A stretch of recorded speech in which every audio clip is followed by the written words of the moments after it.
Bonjour à tous, bienvenue. Je me présente Walid Miledi, enseignant universitaire en mathématiques appliquées à l'Institut supérieur d'informatique de l'Université Tunis Elmanar. Nous remercions notre partenaire RSE pour l'éducation Xflow Data. Aujourd'hui, on va voir la méthode de Cholesky qui traite les systèmes linéaires avec des matrices particulières. On les rencontre souvent dans la pratique, comme on l'a vu dans les exemples d'introduction. La méthode de Cholesky. La factorisation de Cholesky est presque la même que celle de LU, qu'on a vu dans une capsule précédente. Elle s'applique uniquement aux matrices symétriques définies positives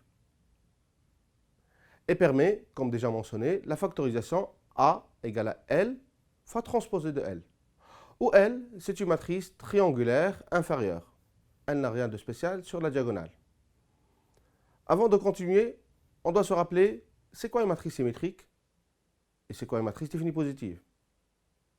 En fait, une matrice A est dite symétrique si et seulement si A égale à transposée de A. On va inverser les lignes et les colonnes. Et si tous les mineurs du matrice A sont strictement positifs, alors elle est définie positive. Vous l'avez remarqué, j'ai dit si alors. C'est une condition suffisante. Elle s'appelle, c'est le critère de Sylvester. Ça veut dire que si elle n'est pas vérifiée, cela ne veut pas dire que A n'est pas défini positif, mais il va falloir vérifier la condition nécessaire et suffisante. C'est quoi la condition nécessaire et suffisante? Une matrice A est dite définie positive si et seulement si toutes ses valeurs propres sont strictement positives. Maintenant, si cette condition n'est pas vérifiée, alors on peut vraiment dire que A n'est pas défini positif. La résolution de notre système AX égale à B avec Cholesky se fait de la même manière que LU. On a AX égale à B. A, c'est L fois transposé de L. Donc, on va avoir L fois transposé de L, X égale à B. On va avoir deux nouveaux systèmes à résoudre. Le premier, L fois Y égale à B. On trouve Y. Et puis, on va avoir le deuxième système qui est transposé de L, X égale Y. Pour mieux comprendre cette méthode, on va traiter un exemple à la main avec une matrice d'ordre 4 pour mieux comprendre. Cette matrice, c'est une matrice symétrique comme on le voit. Les valeurs propres sont lambda 1, lambda 2, lambda 3 et lambda 4. Ils sont tous positifs.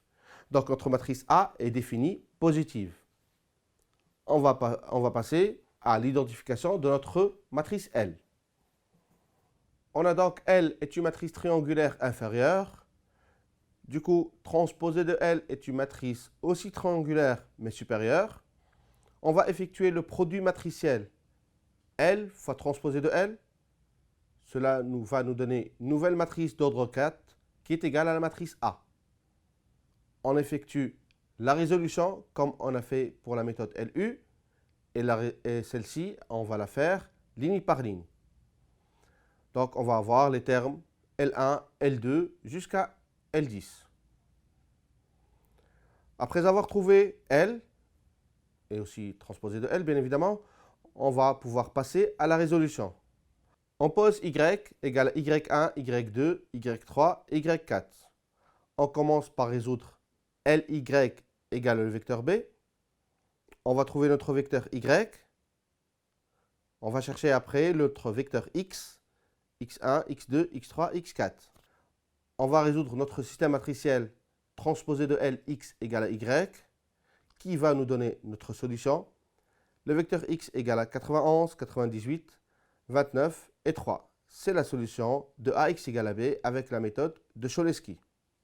Dans de très nombreux problèmes concrets, les systèmes à résoudre ont des matrices symétriques définies positives, en raison même des phénomènes qu'ils modélisent. La méthode de factorisation de Cholesky revêt donc une importance particulière.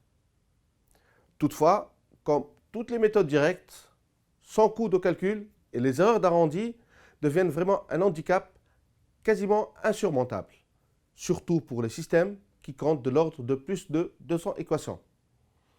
Et en pratique, on est surtout amené à résoudre des systèmes de plusieurs dizaines de milliers d'équations sur les matrices. Fort heureusement, ils sont généralement creuses et la résolution de ce système-là nécessite l'emploi des méthodes itératives qu'on va voir plus tard. Dans les prochaines capsules vidéo, on va voir les méthodes itératives comme la méthode de Jacobi, la méthode de Gauss-Seidel, la méthode de relaxation. On va aussi voir une partie qui s'appelle le conditionnement. C'est une partie très importante qui révèle de la stabilité et du conditionnement de notre matrice. Merci d'avoir suivi cette vidéo. J'espère que vous allez bien travailler, que vous allez bien préparer vos examens. N'hésitez pas de partager notre page et de vous abonner.